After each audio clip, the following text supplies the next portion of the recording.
Assalamualaikum warahmatullahi wabarakatuh, and hi everyone. Let me start with a question. Have you ever felt stressed, overwhelmed, or mentally drained because of work? If yes, then you are not alone. This is exactly why the mental health issue at the workplace is so important today. The chapter we have chosen is Safety and Health at Work. In this chapter, safety is defined as a condition where the physical well-being is protected, while health is described as a general state of physical, mental, and emotional well-being. This clearly shows that workplace health is not just about preventing accidents and disease, but also taking care of employees' overall well-being, including their mental health. The issue we will focus on under this chapter is mental health at workplace. Mental health refers to a person's emotional, psychological, and social well-being.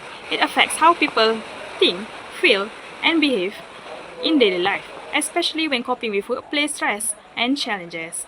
In today's fast-paced environment, issues such as stress, burnout, and anxiety among the workers are becoming increasingly common. Why is this important? Poor mental health can lead to reduced productivity, higher absenteeism, and higher turnover rates. It also lowers motivation and job satisfaction among workers, which negatively impacts the organization. However, when the organization prioritizes mental health, they create a supportive environment where employees feel valued, engaged, and motivated. This not only benefits employees, but also contributes to the organization's long-term success. Now, I will explain the impacts of mental health on employees. Let's start with the negative impacts. The first one is increased stress and burnout. Chapter 7 highlights that poor supervision and job insecurity are major causes of stress. When employees face this, they often feel exhausted, lose focus, and their productivity decreases. The second negative impact is the higher risk of illness. Stress and mental strain can lead to depression, anxiety, and even physical health problems like headaches or sleep disorders. This shows how mental health problems can affect both the mind and the body. But there are also positive impacts when mental health is addressed properly. One example is greater awareness and support. Chapter 7 explains that wellness and stress management programs encourage employees to talk about their struggles and reduce stigma. With this support, employees are more likely to seek help early. Another positive impact is better work-life balance. When organizations promote mental well-being, employees feel healthier, more motivated, and more engaged in their work. For instance, during COVID-19, many companies introduced wellness initiatives to reduce stress, which helped employees stay productive while working under pressure. So, we can see that mental health brings both challenges and benefits for employees. It affects their stress levels, health, and also their motivation. But mental health doesn't only impact individuals. It also has a big influence on the whole organizations, such as performance, productivity, and reputation. Now, I will pass to Nurin, who will explain more about the impact on the organization. Alright, as an HR practitioner, I would like to explain the impact of mental health on organization. Let's start with negative impact first. When employees are stressed or distracted, they can't focus well. This leads to lower work quality and missed deadlines. Over time, the company's overall performance drops. Another serious issue we can see is high staff turnover. When employees resign due to stress or burnout, the organization faces increased recruitment costs and the loss of team stability. However, there are also positive impacts when mental health is well managed. Employees show higher engagement and steady performance. They remain motivated and put in consistent effort, which drive the company forward.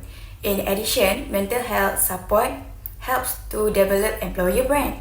Organizations that care for their employees are able to attract top talent and build brand loyalty among existing staff and customers. In conclusion, mental health has a direct impact on organizational success. Poor support creates risk, while good support builds strength. In Malaysia, there is Malaysian Mental Health Association has existed as a non-profit organization since 1967. For example, the virtual photo illustrate an annual promotional event to raise mental health awareness on a global level. Let's move on to the next part. Now, I will continue with the consequences of not addressing mental health. First, on employee health, ignoring mental health can lead to burnout, anxiety, depression, and even stress-related illness like heart problems or insomnia. This also increases absenteeism and presenteeism, where employees come to work but are unproductive. Second, in terms of productivity, employees may make more errors, have lower creativity, and perform poorly, while turnover rates can rise if they feel unsupported. Third, the legal and compliance aspect is important. Companies may risk violating occupational safety and health guidelines or face claims related to workplace stress, which can also harm industrial relations. Fourth, on the psychological and social side, moral drops, workplace conflicts increase, and a culture of stigma around mental health may develop. Finally, regarding reputation and finances, ignoring mental health can make a company look uncaring, make it hard to attract and retain talent, while costs rise due to turnover, training, and medical claims. In short, neglecting mental health at work harms employees, reduces productivity, increases legal risk, and affects both reputation and finances. I will pass to Atira to continue the presentation. Now, I'm going to share how employees can take care of themselves to reduce stress, burnout, and health problems at work. The first step is self-care. This means keeping good habits like sleeping well, eating healthy food, and exercising regularly. This habit may sound simple, but they really make a big difference in keeping our physical and mental strong. Next is social and peer support. Work can feel heavy if you face it alone. That's why it's important to keep in touch with colleagues, friends, or family. Talking to people we trust help us release stress and make us feel that we are not alone. Another way is through relaxation and coping techniques. Employees can try mindfulness, meditation, or even simple breathing exercises. Taking short breaks during daytime also help us recharge energy and stay focused. These small pauses prevent stress from building up.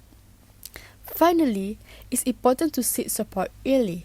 When stress starts to feel overwhelming, don't wait until it turns into burnout or even illness. Employees should talk to a counselor, HR, or a trusted colleague. Reaching out early can stop the problem from getting worse. In short, employees can play an active role in managing their mental health by caring for themselves, staying connected, practicing relaxation, and asking for help when needed. These small steps not only protect our health but also make us happier and more productive at work.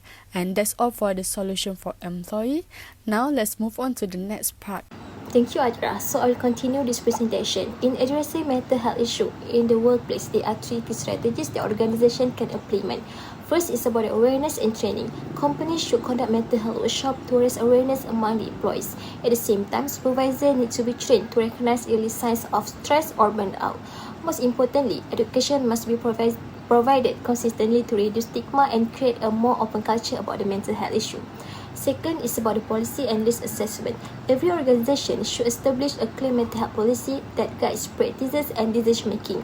Regular stress risk assessment are also essential to identify potential problems yearly. Along with that, fair work practices such as reasonable workloads and flexible arrangements should be ensured. The last one is about the support and rehabilitation. Organizations should provide accessible counseling services for employees in need, establish peer support groups to encourage sharing, and offer rehabilitation assistance programs to help employees recover and reintegrate smoothly into the workplace. By implementing these three strategies together, organizations can foster a healthier, more inclusive, and supportive working environment in their company. That's all from me, and thank you.